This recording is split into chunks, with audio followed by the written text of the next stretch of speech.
mo ti ṣe am léṣe gan but Ọlọ́run kò jẹ́ kí Funke mọ́mì wọn ń gbé ní estate tó wà ní Èbúté Mẹ́ta níbi close to Ọdúnfà nínú estate yẹn náà ń gbé.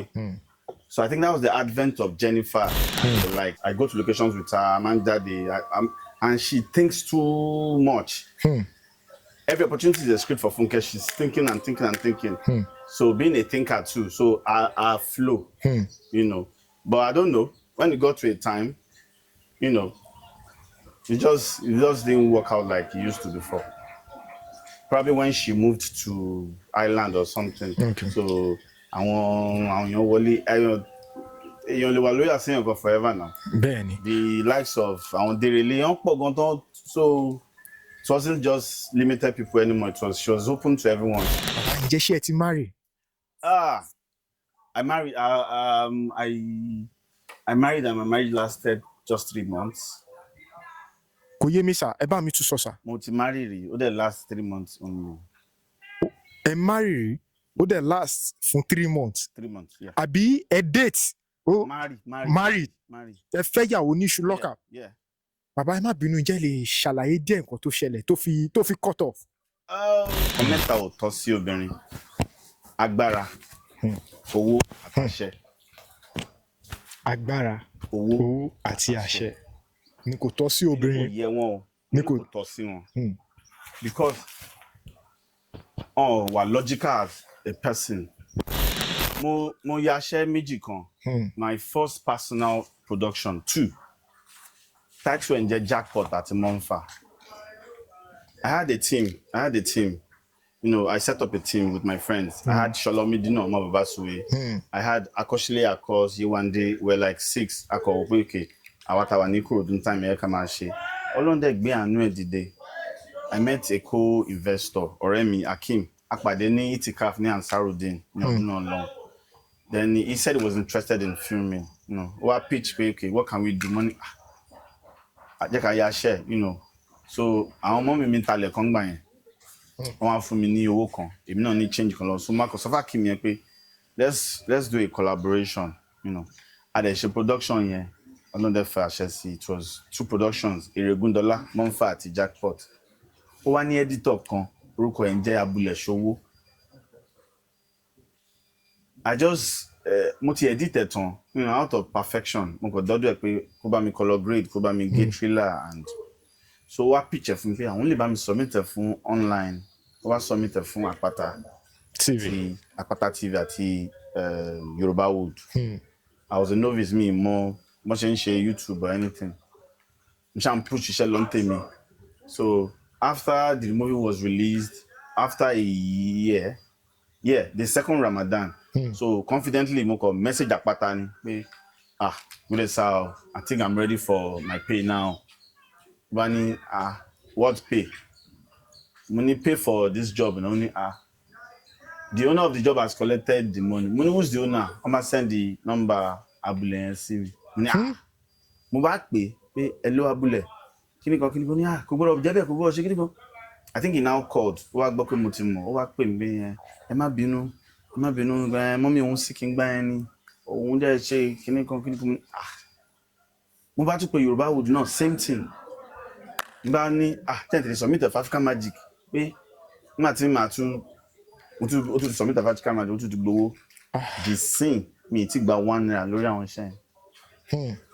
So it was a big blow to me because it took me 4 years. I was depressed. It wasn't easy because Alakoko co-invest on here. I was sure of his money. It was already ROI working flow parakatu me ati temi ati tie nothing. So the news went round the producers guild down yon. I just àwọn station wa on rí kankan ṣe. Mo fẹ́ just ọlọ́pàá mo rí kankan ṣe. I felt so helpless like so àwọn èèyàn lè ṣe èèyàn kankan mo jẹ. Kò sí I don't know till date buys him. I can call him. Tẹ́bá mo lè pè in life ìkẹ́gbọ́n kan tó máa tó tún máa bẹ̀bẹ̀ náà ni. Why would you go and collect my hard-earned money? O tún taṣẹ́ online, o taṣẹ́ káàkiri. And I had the trust issue with my colleagues, you know, Shola gbogbo wọn kọ pé o ti gbowó now. I know, ta ló believe me. in the house then I stay alone. I was depressed. Mo ti ṣe ra mi léṣe gan, but Ọlọ́run kò jẹ́ kí. So nígbà tí àwọn nǹkan wọ̀nyí wá ṣẹlẹ̀, báwo lẹ ṣe wá sọ̀tẹ̀ pẹ̀lú àwọn colleague tẹ́jọ ṣiṣẹ́ àti co-investor yìí, báwo lẹ ṣe àwọn ẹni yìí ṣé wọ́n padà later believe yín? Co-investor mi the scene mi ò mọ̀ because mi ò mọ̀ bí ó ti believe me, but I think it's a breach of contract now when you loan someone money to return it tí o dẹ̀ dá padà. Tó bá jẹ́ wà obvious fún gbogbo wa ni maybe it have been, it's easier said. No. No. Ẹ mọ̀, àsìkò yẹn jẹ́ kí n realize wípé anything can just happen. Ẹ mọ̀, kéèyàn ti wà sure of okay, and I believe so much in doing stuff. Mo ti wò nígbà yẹn pé mo ti ṣe, let's just continue, and everything was perfect. Mi ò mismanage, mi ò ṣe anything. Ẹ wo bí tí ọ̀tá lọ gbà wọlé. No, but èèyàn kan tó jẹ́ kí inú mi dùn òun ni dáàdi mi Alhaji Taiwo Hassan. Àwọn ọ̀rẹ́ mi kan wọ́n mú co-producer mi yẹn Akeem pẹ̀lú ọlọ́pàá, wọ́n mú lọ sí ilé dáàdi mi Ògògó, wọ́n lọ sílé wọn. Bọ̀ ọ̀rọ̀ tí mo gbọ́ lẹ́yìn visit wọn yẹn ó kọ̀ yọ mí kúrò nínú doubt yẹn, self doubt yẹn, and I will forever love daddy so much. I will love him. Nígbà tó dọ́dọ̀ wọn sọ fún wọn pé Bayonle ò lè ṣe bẹ́ẹ̀ yẹn. Bàbá till date wọn ò tí ì bí mi pé báwo lọ̀rọ̀ yẹn ṣe rí. Ẹ̀mí pé wọn ò tí ì béèrè lọ́wọ́ yín. Wọn ò béèrè lọ́wọ́ mi, but wọ́n sọ fún àwọn bàrà ṣínà àti everybody níbẹ̀ yẹn pé Bayonle ò lè Saheed ò lè ṣe yẹn. Níṣẹ́ tí mo gbé pọ́ọ̀sì $1 fún fódìdí oṣù mélòó tí ò mọ̀ fún wa mẹ́, wọ́n ní kò lè ṣe. So nígbà tí mo gbọ́ inú mi dùn pé at times you just need one person to believe in you, just one, and it was just that person, and that was it. And I was able to say, oh, so daddy believed me, because I was finding it hard to kò báwo lè ṣe gbẹ wá ní editor tó bá submit iṣẹ́ gbẹ owó. So that was it. It was just that person. Wow. Orúkọ mi ni Saheed Bayonle. Òṣèré ní tíátà ni mi, olùkọ̀tàn ni mi. I'm also a content creator. Mi ò mọ orúkọ táwọn èèyàn mọ̀ mi sí ìgboro nítorí pé mi tí ì sure bóyá mo ti ní that big household name. But recently mo ṣe movie kan tó ń pè ní Dr. Bayo, like àwọn kan tí ń pè mí bẹ́ẹ̀ ṣá, but. Ẹ ṣeun gan. Bàbá, nígbà tí ẹ wá bẹ̀rẹ̀ ìrìn àjò tíátà yìí, bàbá, ó ti wá tọ́dún mélòó sẹ́yìn tẹ́ ti bẹ̀rẹ̀? Well, I'm not good with numbers. People know me, but màá sọ bí ìrìn àjò ṣe lọ 2008 ni. So láti gbà yẹn, jẹ́ kí n place the by. Ṣẹ́rí journey yẹn ó ya wèrè gan. During that time, to be able to survive, mo lọ kọ́ barbing ní next unisex salon. Nígbà tí mo rí pé barbing náà affect his school, kò owó tá expect nígbà yẹn kò jáde. Mo switch sí tattooing, máa ń ya tattoo, máa ń draw tattoo fáwọn èèyàn, sára eyebrow, gbogbo yẹn everywhere and shane. So when the time, warrants it, nígbà tí ó di pé mo find the solace ní theatre yẹn, I felt it like, okay, this was it. So I had to let go of the tattooing, the barbing, the every other thing for it. So èèyàn máa understand. O lè máa ṣe nǹkan míì fún nǹkan míì ńgbà míì, bó láti mọ nǹkan míì tó ń ṣe kó ba lè jẹ́ nǹkan gidi tásìkò bá tó. So èmi náà ò mọ̀, but ó lè di lọ́la náà kó jẹ́ pé nǹkan míì tá tún ṣe ń sìn ṣòye, so it's just life. All right. Ẹ ṣeun gan. Bàbá, ǹjẹ́ ṣe rántí ìjọ́ àkọ́kọ́ tí ẹ kọ́kọ́ bá ènìyàn ṣiṣẹ́ tí wọ́n fún yín lówó pé owó iṣẹ́ tẹ́ ṣe ni? Ǹjẹ́ ṣe rántí ọjọ́ náà? Yes, it was a set through Mummy Jaiye Kuti. Wọ́n wá sí nítorí the advent of Unilag then, English mi gbẹ̀gbẹ̀ nígbà yẹn. So wọ́n wá sí rehearsal lọ́dún náà lọ́hùn ní ọdún Ifá. And when she was around, I think I got talking and she heard me. And she was like, Alele, let's sọ fún Daddy Yinka kọrin lọ́jọ́ yẹn pé mo dẹ̀ fẹ́ lọ́mọ yìí o mo dẹ̀ lọ wọ́n dẹ̀ ní kí n lọ because nígbà yẹn ní tíátà ọ̀hún jẹ́ ká jáde ọmọ rìhásà ò lè máa lọ káàkiri kò dàbí the city freedom wà nígbà tí mo dẹ̀ lọ adẹ̀ ṣe kọ́lá fẹ́ ṣe náà máa fún mi 70,000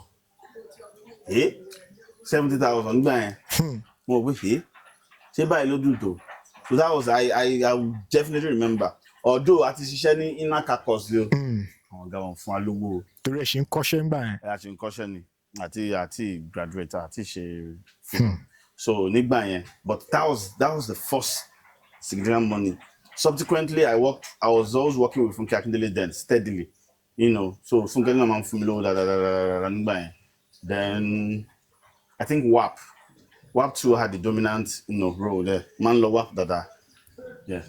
But the first one was that. Was that Jaiye Kuti's job? So yes. I remember vividly. So ti Jaiye Kuti òun ló ṣílẹ̀kùn fún others láti come in. No. Ẹ mọ̀ pé mo sọ fún yín pé mo ṣì ní wà ní rìazà gbà yẹn. Bẹ́ẹ̀ni. Àwọn ọ̀gá máa ń sọ kọ̀ọ̀kan fún wa gbà wọ́n ní especially ìbí máa fi ṣe reference wọ́n ní ó lọ Unilag mi pé Unilag máa lọ wáṣẹ́ fún ẹ. So after graduating wọ́n ṣèkà fún wa o wọ́n sọ fún wa pé báyé ṣe rí lélẹ́yìí. It's tough in the real world. It's tough. It's tougher than what people can understand or comprehend, especially when it comes to the acting world. Monetization acting ṣẹ̀ṣẹ̀ ń dé díẹ̀ nsìn ni kò dàbẹ́ nígbà yẹn. The resources was limited to specific number of people, and they were dominant. So the dominant ones had to cage the opportunities to themselves alone. So they were there for a long time. Could they easy once they call you for a role, no, Luma make a role. Once anymore, I don't know how to place it. Let me just try and place it anyway. The audience is back. Okay, out of the blue, see how many people I know people who come to my DM to pray. Some will just tell me, I've watched a movie. I like you, you're a good actor, you are this, you are that. Read maybe 5-6 years ago. So I replay Ibitawa no, Kolawa. To bá the stage wípé àwọn ìyàwó lè bẹ̀rẹ̀ sí fà ṣe DP people you don't know just start putting you as a poster in their shops. That's when the monetization comes. Presently in saying Ọlọ́run ti ṣe ọ̀làjú ti wà everybody ti ní YouTube channel you can do so many things so owó ti wà but ìgbà yẹn the pyramid of monetization was just one. You had to wait for the marketers and that was it. But now if you can do projects that are capital intensive, you can go to Netflix, you can do Amazon, you can so you can change. Ẹ ṣeun gan. Bàbá, ǹjẹ́ ṣe rántí bí ẹ ṣe pàdé Funke Akindele àti pé ó sì jẹ́ pé nínú gbogbo àwọn ènìyàn tí ó ń kọ́ṣẹ́ lọ́dọ̀ ọ̀gá yín ó sì jẹ́ pé ẹ̀yin ni Funke Akindele mú tó ò pé ẹ̀yin ni ẹ fẹ́ fi ṣiṣẹ́. I don't know. Even by the trailer back there, I don't know none. So nígbà náà long. I don't even know what happened, but I think probably she saw something I didn't see. Okay. Kolomba Funke Osmond Gbadebo.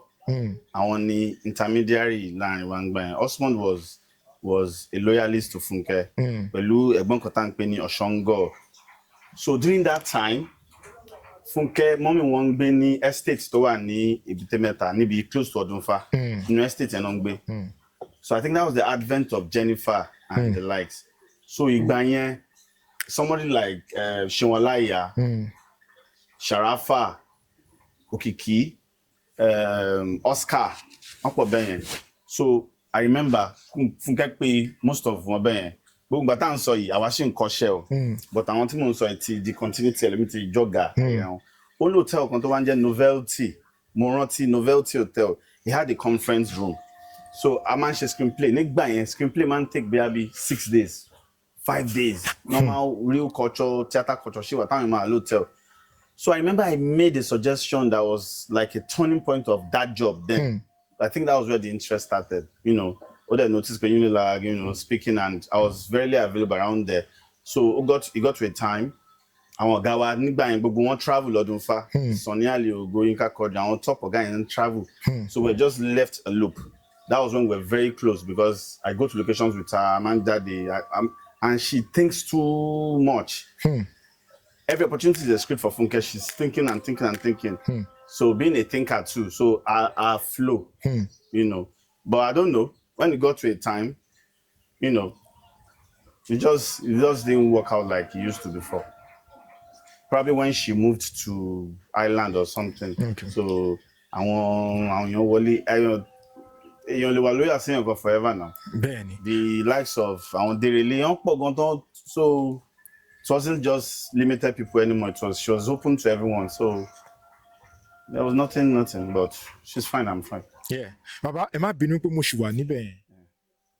Tí bá béèrè lọ́wọ́ yín sìn, like ní gbogbo ìgbà tí ẹ̀yin àti àǹtí Funke Akindele tẹjọ́ ń ṣiṣẹ́ pọ̀, ǹjẹ́ tó wá stop tí wọ́n wá fi gbódà pé bóyá ìbáṣepọ̀ yẹn ò dàbí mọ́ lọ́kàn tí yín gangan kí lẹ̀yin feel pé ó lè ṣẹlẹ̀ because èèyàn tó ríyàn tí kò pèèyàn. Nǹkan tí mo feel nígbà yẹn tí mo feel one, I was younger and ignorant.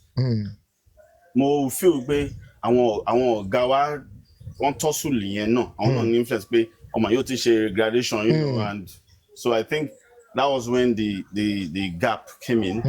So verily, and tẹ́ pé normally ó kọ́ lè pè mí pé this idea, you know, we talk, but she moved away from Ebute Tattoo and Osmond náà kó tó di pé even Osmond kó tó di pé wọ́n pass away or something ó pẹ́ tá a ríra tó jẹ́ Osmond gan tó jẹ́ bí ọ̀gá. So if it was now, to just say I'm more wiser, and I would have at least tried to make amends like kí but me really got on Sheffield as a big deal.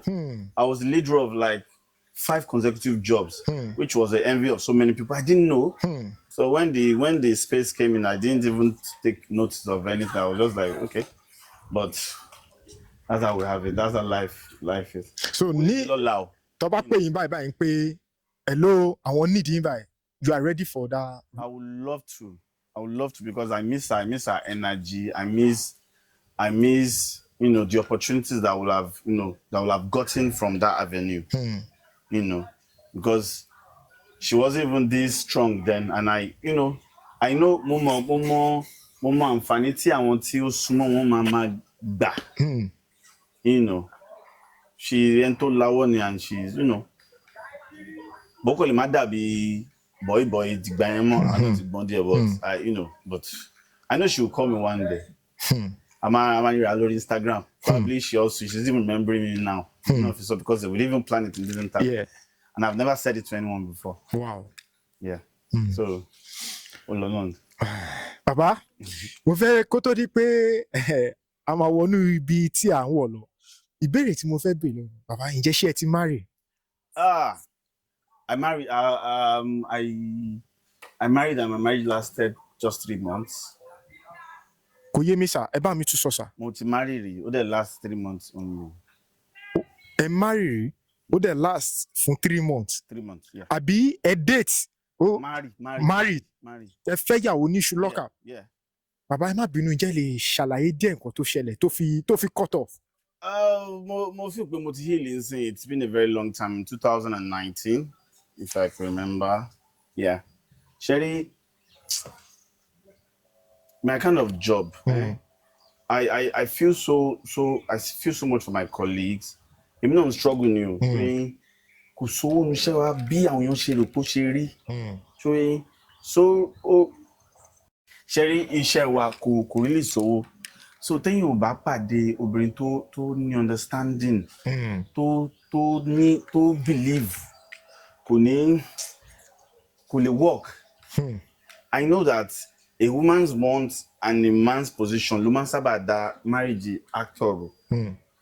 Ẹ kò imagine ẹni tó jáde nílé, ọkọ tó jáde nílé tó lóun lọ location tó lò 5 days tó wá dé tó wá no fẹ́ ra gas tó wá ní ẹ̀ kò sówó, ó ṣe bẹ́ẹ̀ lọ́sẹ̀ eléyìí, ọ̀sẹ̀ kejì ó tún ṣe bẹ́ẹ̀, ọ̀sẹ̀ kẹta same thing. Ó dẹ̀ láti ṣe bí ò bá ṣe, because that's the culture that has been here. Ànábì kankan ò lè wá change ẹ̀ bá fẹ́ bẹ̀ kọ̀ bó ti wà nílẹ̀, ìwọ tó bá fẹ́ change ẹ̀ máa tún cancel ẹni. So kò ń fi bẹ́ẹ̀ work except you have a lady, a woman tọ́nà kan ìran sí ẹ tó máa understand, tó máa tolerate ẹ, tó máa lè rí ọjọ́ ọ̀la yẹn pé okay, tó dẹ̀ máa take risk yẹn. If not, it's no. Baba. But moving on, I'm a lover. I'm a soft person. I have someone I'm dating, and I love her so much. And I think I love her better now because I'm older and I have more knowledge and understanding about how things should be and how things, should play out. So, ọkùnrin ni mí now. So, Okay. àgbìyànjú dà pa fáyìn díẹ̀. So, á gbìyànjú láti parọ́ fún yín. So, tí máa parọ́ tí máa sọ pé mi lẹ́ni tí mò ń fẹ́ àbí mi ò tí ì date láti jọ ìrọ́ mu padà. Ó rọrùn fún onítìátà láti parọ́ obìnrin everyday. Bẹ́ẹ̀ni. Bàbá, ṣé ẹ lè fẹ́ onítìátà sílé? I can't. Kí nìdí? I won't. Ní kò ṣe pé I can't. Ẹ ní ṣe. I won't. Ẹ ní ṣe. Mi ní ṣe. Kí nìdí? I'm a realist. Mi ń ṣe tó máa ń tanra wọn. Onítìátà ò ṣe fẹ́ sílé not because of the adultery. And you man believe adultery. No. Sherry, there's something called inner crackers àti the aura tí everybody man carry. Showing obìnrin ò ń ṣe nǹkan tí obìnrin nǹkan mẹ́ta ò tọ́ sóbìnrin. Ẹ bá wa sọ. Kò yẹ wọ́n o. Ẹ máa gbọ́ o. Mi ní kò yẹ wọ́n nǹkan mẹ́ta ò tọ́ sí obìnrin. Agbára, owó àti àṣẹ. Agbára, owó àti àṣẹ. Ní kò tọ́ sí obìnrin. Ní kò yẹ wọ́n o. Ní kò tọ́ sí wọn. Because wà logical as a person.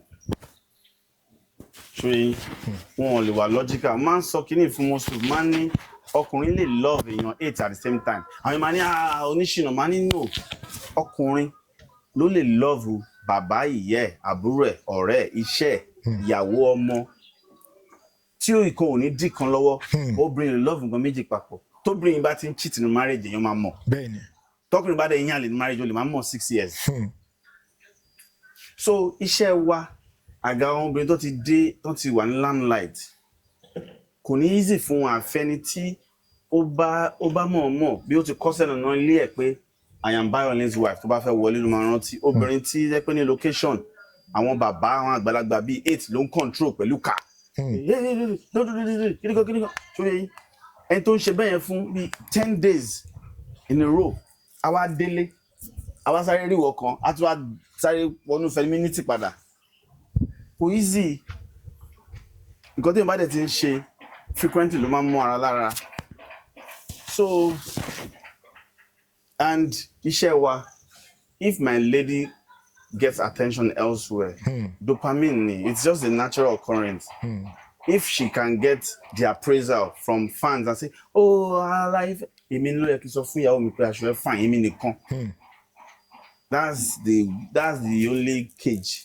a lè fi keep home tó bá ti pẹ́ lómi ti ń sọ fún àwọn fans ń sọ fún ó lọ event bàbá kan tí òkò ọmọrin kọ fún ní 500k ó dẹ̀ ṣe ń bẹ́ mi dún nílé fún 50k mo ṣe ń postpone ẹ̀ but because our ladies are accessible to widows' minds that they didn't even plan for kò ní easy except a little percentage of them they are very lovely people they are nice mo sọ pé mi ní I can't mo ní I won't maybe tí má dàgbà sí tàbá tún lérò ìyá ayé sí mo tún lè rí one from another perspective but for now mo like leo ní mi mo like àlè ọkùnrin méjì ò lè sínú kíní. Oyè mi ẹ ṣeun sá. So my lady must be soft and she must be weak, femininity weakness. That's how I will function well.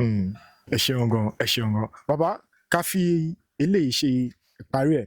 Mo rí pé ọ̀pọ̀lọpọ̀ àwọn tó ń ṣe tíátà wọ́n máa ń ní ìbáṣepọ̀ pẹ̀lú àwọn tó ń kọ fújì.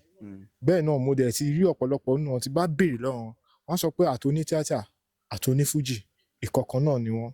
Bàbá lóòótọ́ ni ìkọ̀kan náà ni wọ́n torí iṣẹ́ tó papọ̀ ni ó jọ wọnú ara wọn. No à ń ṣe kọ̀kan náà vertical ni wa. Vertical ìdí tí mo ṣe. in the sense that ẹ ṣàlàyé field gbogbo wa wà à ń ṣe kọ̀kan náà kọ̀tọ́ ní tíátà ọjọ́ tó ní fújì ń ṣe àwọn ò lè ṣe kọ̀táwa náà ń ṣe ní tíátà onífújì ò lè ṣe. ṣùgbọ́n aró ní fújì tó ń ṣe tíátà. wọn ò lè ṣe kò easy now tí àwọn onífújì bá fẹ́ kọ fújì they will be on stage consecutively for 6 hours tọ́mọ máa pèèyàn field tí wọ́n nìyẹn àwa náà máa location stretch 7-8 days and we have to keep smiling even under pain no ọ̀tọ̀ọ̀tọ̀ ni entertainment field lọ́wọ́ but vertical ọ̀tọ̀ ni. Bàbá ṣé máa ń gbọ́ fújì? Mo máa ń gbọ́ fújì náà. Èwo lè máa ń gbọ́ nu gbogbo wọn? Gbogbo wọn máa ń gbọ́ but I think I have a connection with Òṣùpá. Òṣùpá. I don't know. I'm not sure if he knows me, but I'm Saheed too. Maybe that's why I like him, and I like his kind of music. They are always deep. They're deep. I like Malaika because he likes dancing. I like Pasuma because he has exceptional grace. I like Thai Currency. I like Baraba. Ituman Chukma. Remi Aluko. Yeah. Gbogbo máa ń gbọ́. Ẹ kọ̀ọ̀kan náà àwọn orin tẹ máa ń gbọ́ yẹn ká lè mọ̀ pé lóòótọ́ tẹ máa ń gbọ́ fújì. Kọ́kọ́rọ́ alátẹ tó ń ta tẹ́ní, owó alátẹ tó ń ta tẹ́ní, tẹ̀tẹ̀ òpópó, abòúndìlọ́rùn ṣàlàyé oníkálukú ló ti ní tiẹ̀ lára. Ìràwọ̀ ló bá ṣeun tí ò dáa tó má dòṣùpá. Oyè ẹ̀rọ wà bẹ́ẹ̀. Ẹ ṣeun gan bàbá ẹ má bínú bẹ́ ṣe kọrin yẹn lẹ́ẹ̀kan yẹn ó ní nǹkan kan tó sọ sí mi náà kò tí mo dẹ̀ fẹ́ kẹ́ bá wa address ẹ má bínú sà ẹ jọ̀ọ́ ẹ má bínú. Bàbá a rí i ní pé lẹ́nu àná sí ìjẹta mọ́ ìní ó ní eléré orí ìtàgé kan tí ó jáde tó jẹ́ kí gbogbo aráyé mọ̀ ìdí tí nǹkan yẹn ṣe dùn mí ní pé ṣẹ́rí ọ̀pọ̀lọpọ̀ àwọn èèyàn mọ̀ pé ẹ̀yin tí ẹ̀ ń pa àwọn ènìyàn lẹ́rìn ẹ̀yin náà ní ìdojúkọ tẹ́ pé oníkálukú ń bò ṣùgbọ́n torí iṣẹ́ tí ẹ yàn láàyò iṣẹ́ tí ẹ ń ṣe ó di dandan kẹ́ ṣe kí ni kẹ́ gbúdọ̀ rẹ́rìn kẹ́ jẹ́ kí àwọn èèyàn mọ̀ pé lóòótọ́ inú yín dùn ṣùgbọ́n eléré orí ìtàgé yẹn wá jáde tí gbogbo èèyàn mọ̀ sí Bíọ́lá Adébáyọ̀ ó fi yé àwọn ọ̀pọ̀lọpọ̀ àwọn èèyàn pé òun ti ṣe kí ni òun ò sí nílé ọkùnrin àtọkọ òun àwọn ti pínyà láti bí oṣù kẹta sí kẹrin ó jáde lánàá ó sọ then ọ̀pọ̀lọpọ̀ àwọn èèyàn wá pé arábìnrin ẹ̀yin tí ẹ máa ń jáde tí ẹ ń tàn mọ́lẹ̀ sínú ayé èèyàn tí ẹ ń ṣe bàbá irú arábìnrin yẹn báwo lẹ̀yin ṣe feel fún like kí ni nǹkan tí ẹ rí sí torí ìdí tó jẹ́ kí n béèrè ni pé ẹ ti go through irú pain yẹn pé kéèyàn méjì kó wá di èèyàn kan lọ́kàn tí báwo lẹ̀yin ṣe rí nǹkan yẹn sí how do you feel? I can't feel anything. Nobody, America are hypocritical. How can you feel what she's feeling? None of us. Now. But one, she owns the right to her decision. It's her world. Secondly, when our audience feel we are God, is crazy. So, and if everybody should go pathways, low peace in. If a relationship is not working, co-parenting, you never know what tomorrow holds again. It might just be a connection bridge or something. Not you sọ pé ọkàn wọn náà bí àwọn ká tó cheat or something. So no cheating náà. Angel tó fẹ́ lọ bá lọ́hùn náà máa tún cheat náà ni. Tọkọ náà bá ní ìyàwó òun rude. Ìtò tó fẹ́ lọ gbé next náà rude ní gbogbo wọn. So I think we just need to. If it doesn't fit, you don't put a square in a peg. If it doesn't work, another one will work. If you learn in there, we are not going to marriage for that time. Gbogbo àná ọ̀pọ̀lọpọ̀ marriage fún látọ̀rọ̀. Wow, ọ̀rọ̀ ńlá nìyẹn. Bàbá ká tó máa lọ. Ǹjẹ́ ní sinimá ọ̀kan tí ẹ fẹ́ kí àwọn olólùfẹ́ yín kí wọ́n lọ wò àti níbo gangan ló ti lè bá pàdé láti wò? Mo ní iṣẹ́ méjì kan tí mo ti ṣe tó máa jáde soon. The con show lọ that's Dr. Bayo tí mo sọ lẹ́ẹ̀kan ìyẹn ṣe ń show lórí àpáta tẹ́wọ́ gbọ́lá kí Ọlọ́run jẹ́ ká rí ọwọ́ wa fi tẹ́wọ́ gba ọlá wa o. Then the second one is Twisted. They will all be showing via YouTube. So once they are out, I want my audience who enjoy educative and interesting movie. My fans know that the movie is always worth it. So that's one of the ways you can support us so that. Ẹ ṣeun gan. Thank you. Bàbá.